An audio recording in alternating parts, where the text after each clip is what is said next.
श्री स्वामी समर्थ सर्वांना। तर आज आपण चाललोय एका दत्त मंदिरमध्ये, जे आपल्या चंदगड तालुक्यामध्ये आहे आणि खूप जणांना त्या दत्त मंदिरबद्दल माहितीही नाही आहे।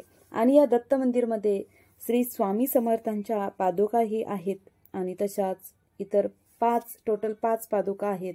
त्याविषयी सर्व माहिती मी तुम्हाला या व्हिडिओमध्ये देणार आहे। आणि ते गाव कोणतं आणि त्या गावाला पहिला नाव काय होतं ते सर्व व्हिडिओमध्ये तुम्हाला डिटेलमध्ये सांगणार आहे। तर जंगलच्या कुशीमध्ये असणारे हे छानसे असं गाव आहे। त्या गावाचं नाव आहे श्रीपादवाडी। तर पूर्वी ह्या श्रीपादवाडीला पिशाचवाडी असे म्हणायचे। त्याच्यानंतर दत्तगिरी महाराजांनी या गावाचे नाव पिशाचवाडी बदलून श्रीपादवाडी असे ठेवले आहे। तर इथे एक पिशा नावाचे धार्मिक ठिकाण होते, त्यांची वाडी ही पिशाचवाडी, पुढे ही पिशाचची वाडी ठरली। या भागात एक मांगर होता।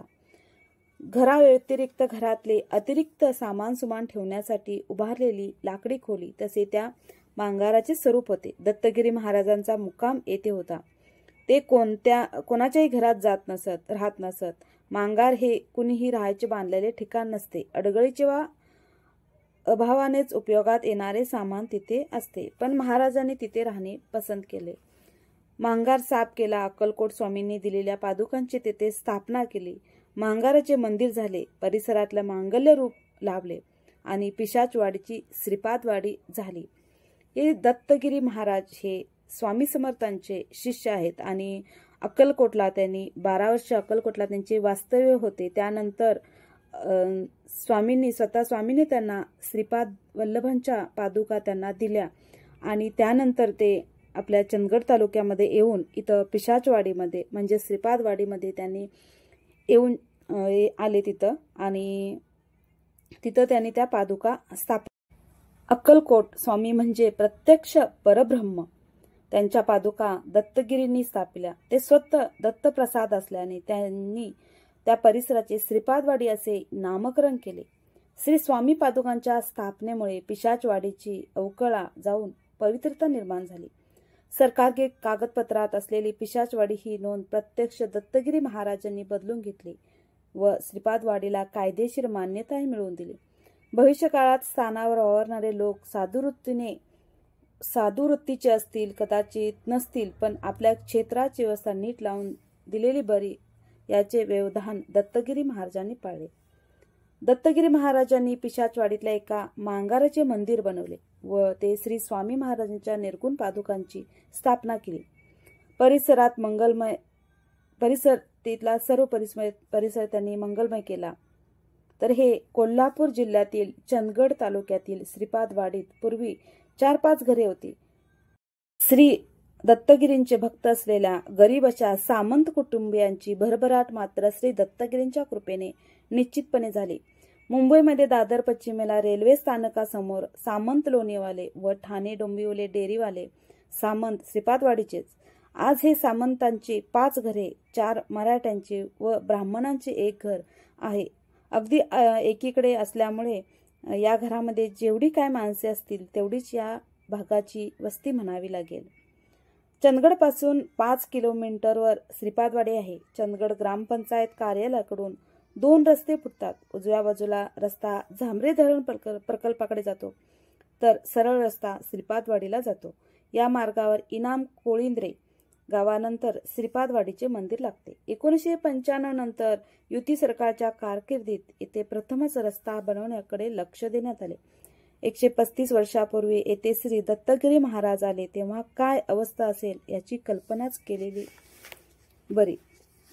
तेव्हा ती पिशाचवाडी होती। त्यांची श्रीपादवाडी करण्यासाठी दत्तगिरी महाराजांनी येथे श्री स्वामींच्या पादुका स्थापल्या।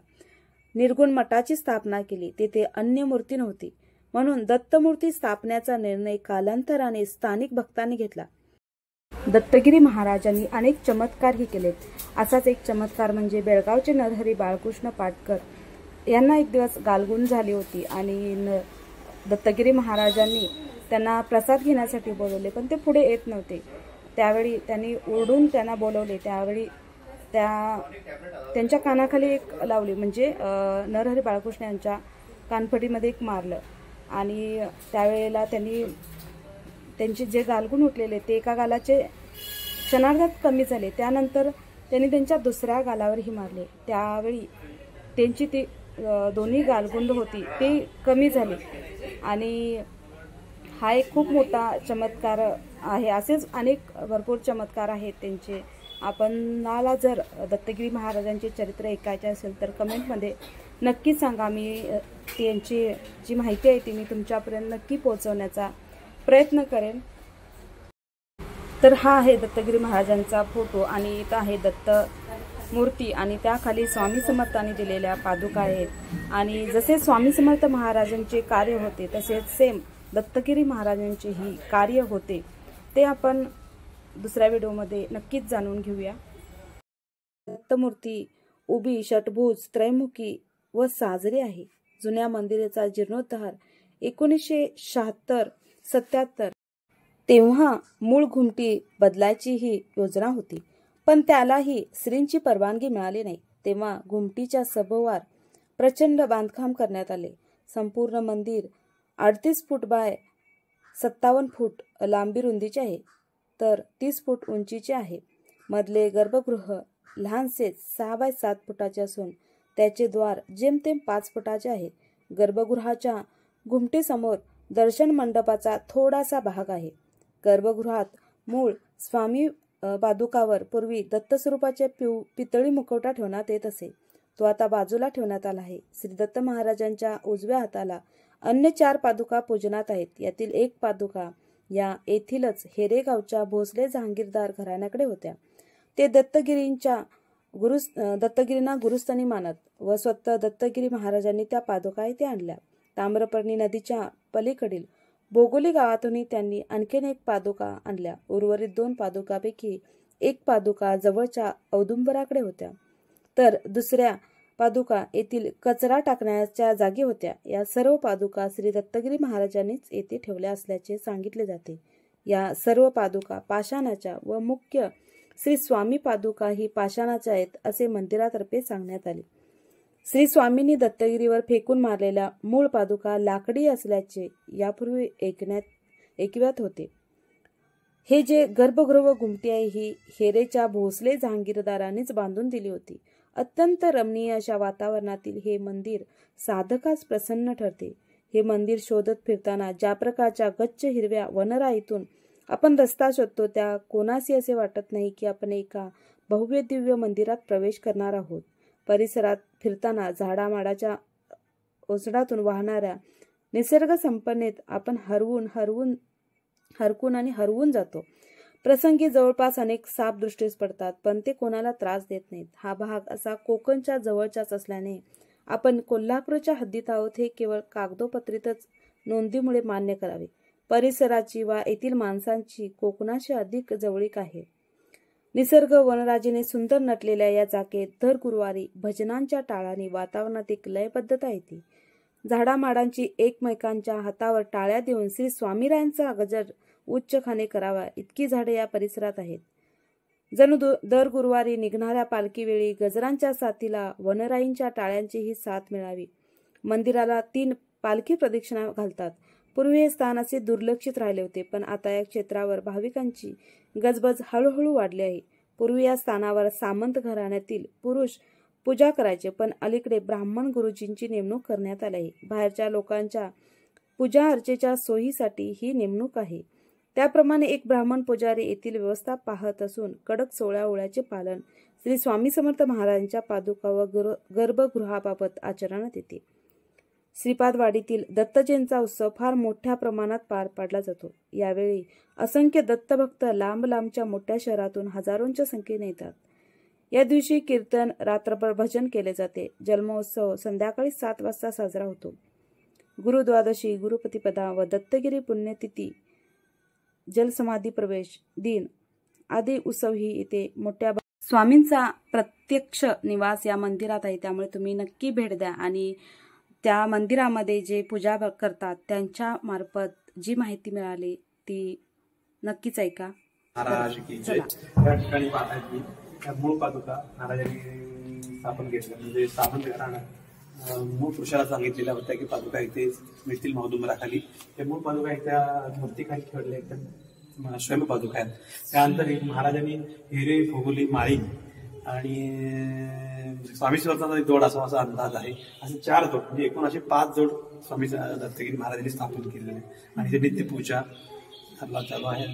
सकाळी पूजा, संध्याकाळी आरती असते. दर गुरुवारी पालखी सोहळा दर गुरुवारी केव्हापर्यंत दिवाळीपासून ते जून मृग नक्षत्र लागेपर्यंत पालखी सोहळा असतो. भजन सेवा दर गुरुवारी असते. दत्तगिरी महाराज हे स्वामी समर्थांचे शिष्य. हा त्यांचाच आहे ना. हा म्हणजे तो अजून 4 पादुका इथं आहेत. 5 जोड आहेत. ही 4 जोड आहेत. आणि काय म्हटलं ते पादुका ह्याच्या खाली सापडल्या औदुंबराखाली सापडल्या. औदुंबराखाली वृक्षाखाली. म्हणजे स्वयंभू पादुका आहेत. स्वयंभू आहेत. पाठीमा औदुंबर आहे.